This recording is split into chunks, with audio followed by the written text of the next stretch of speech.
então vamos lá, né? Se vocês prestarem atenção no material, tanto de Lógica 1 quanto no material de Lógica 2, vocês prestarem atenção no conteúdo que está lá, vocês vão ver que, especialmente o material de Lógica 2, tem um conteúdo muito forte associado ao texto Tractatus, né, do Wittgenstein. Então, talvez a gente pudesse dizer que Lógica 2, o curso de Lógica 2 está um pouquinho diferente do de Lógica 1, porque a gente está forçando mais o aluno a tentar entender um filósofo importante da história da lógica, né? Então é isso. Mas vamos lá então para a discussão do que a gente espera, né? Como é que a gente pensou todo esse material que a gente vai estar disponibilizando para a disciplina, né? Eu já fiz um pouco dessa reflexão lá na abertura do curso de Lógica 1. Agora eu creio que a gente já conseguiu acumular um material em uma estrutura que eu já posso enunciar para vocês e dizer por que o material está disposto dessa maneira e por que então ele tem essa estrutura. Quais os motivos, né, da preparação do material. Então é isso que eu vou fazer agora. Então esse é o texto de abertura, né, da disciplina Lógica 2, que está disponibilizado lá então no AVA, na página do fórum. Ora, todo estudioso, todo aluno que se deparou com os conteúdos, né, dessa disciplina, né, lógica, ou da disciplina História da Lógica, ou mesmo da disciplina Filosofia da Lógica, com certeza sabe que existe uma vasta e excelente, né, bibliografia disponível. Inclusive muito do que foi produzido, né, que é de fácil acesso, diz respeito a discussões bastante difíceis, né, e que apenas esse muito, né, pode ser compreendido por aqueles que consideraríamos especialistas em detalhes muito bem delimitados e técnicos das disciplinas mencionadas, né, lógica, história da lógica e filosofia da lógica.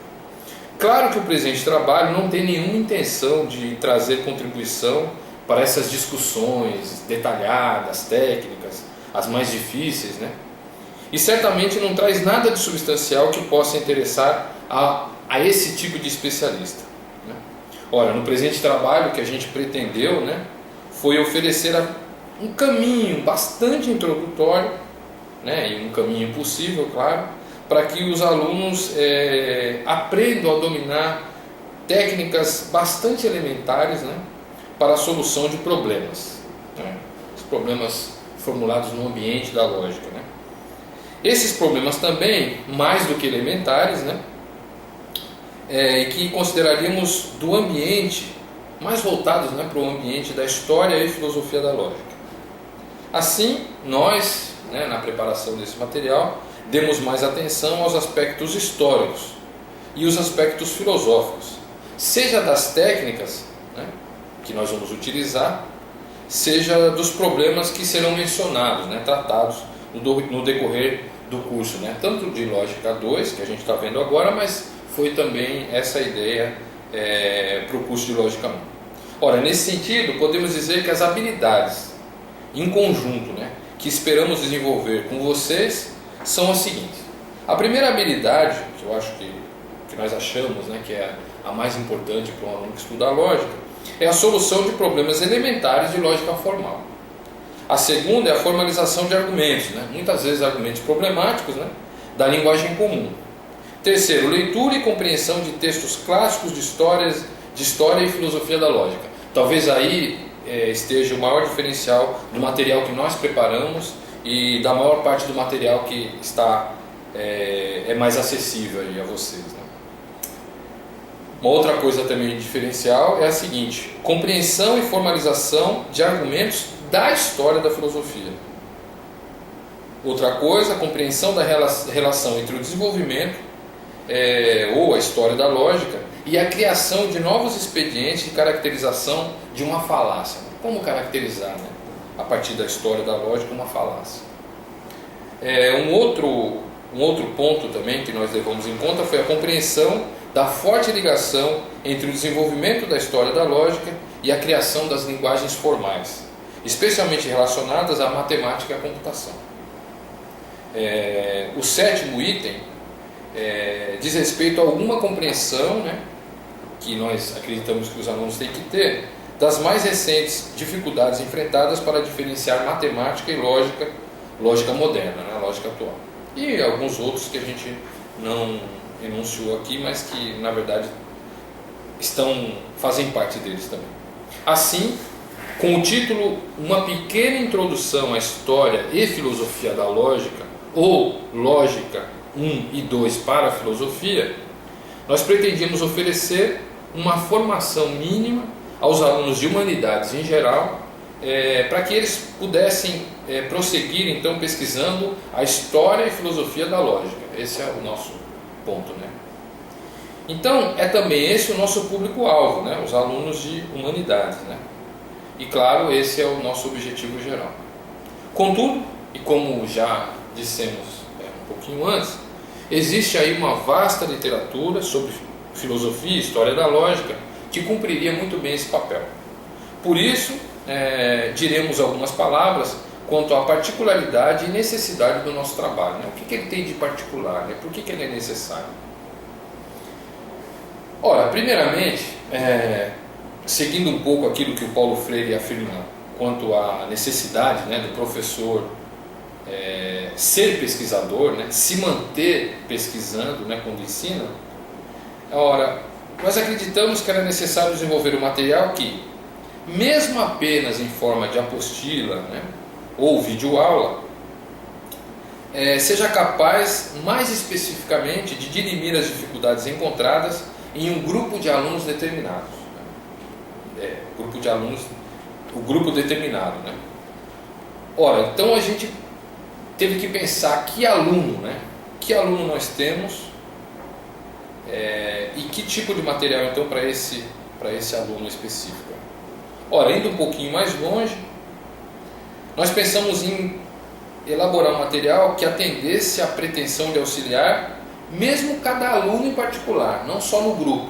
Então a ideia era fazer um material para um determinado grupo, mas que também pudesse ser adaptado para dificuldades de um aluno em particular. Ora, tudo isso, né, quanto ao conteúdo geral relacionado à história e filosofia da lógica.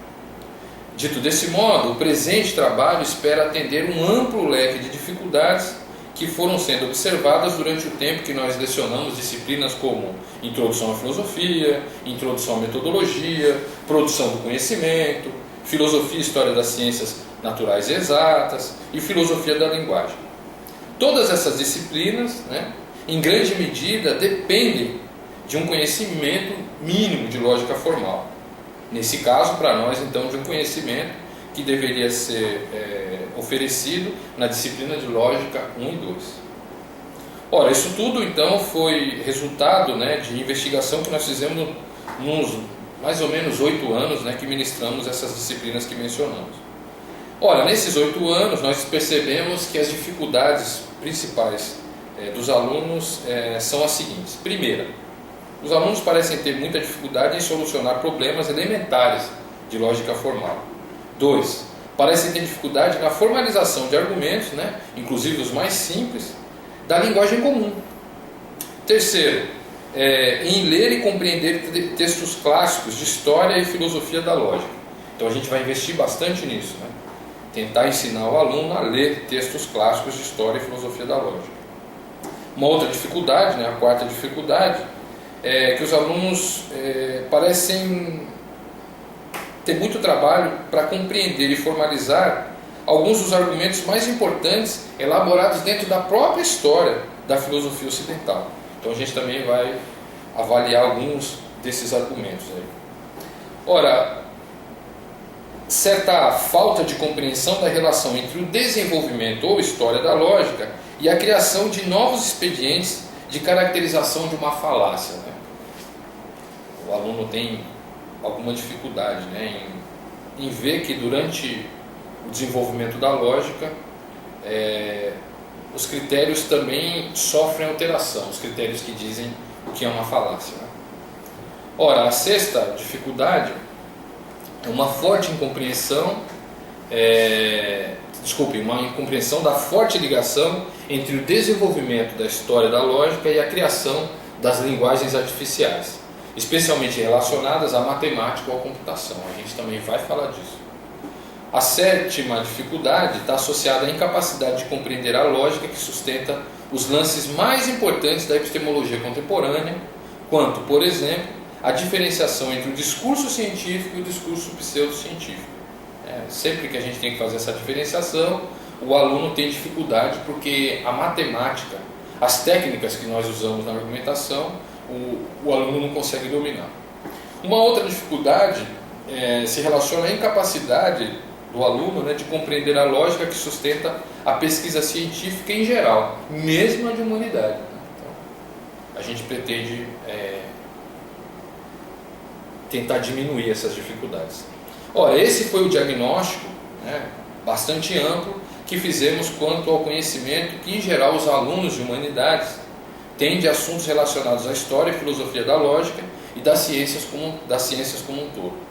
Ora, é para solucionar, então, ou ao menos diminuir muito tais dificuldades, que serviriam essas anotações de aula, né, essa videoaula, né, que nós acreditamos vai assumir a forma de notas de aula, e se tudo der certo a gente vai fazer com que isso vire papel também, né? Tá certo? E claro, o nome que nós imaginamos para essa disciplina, né, que nós estamos criando aí, né, Lógica 1 e Lógica 2, seria uma pequena introdução à história e filosofia da lógica, ou Lógica em 1 e 2 para a filosofia, né? Olha, deve ter ficado claro, então, que essas anotações, né, pretendem servir de base para as disciplinas Lógica 1 e Lógica 2, mas também para a introdução à metodologia, história e filosofia da ciência e filosofia da linguagem. Então, a ideia é que esse material todo sirva de introdução a essas disciplinas.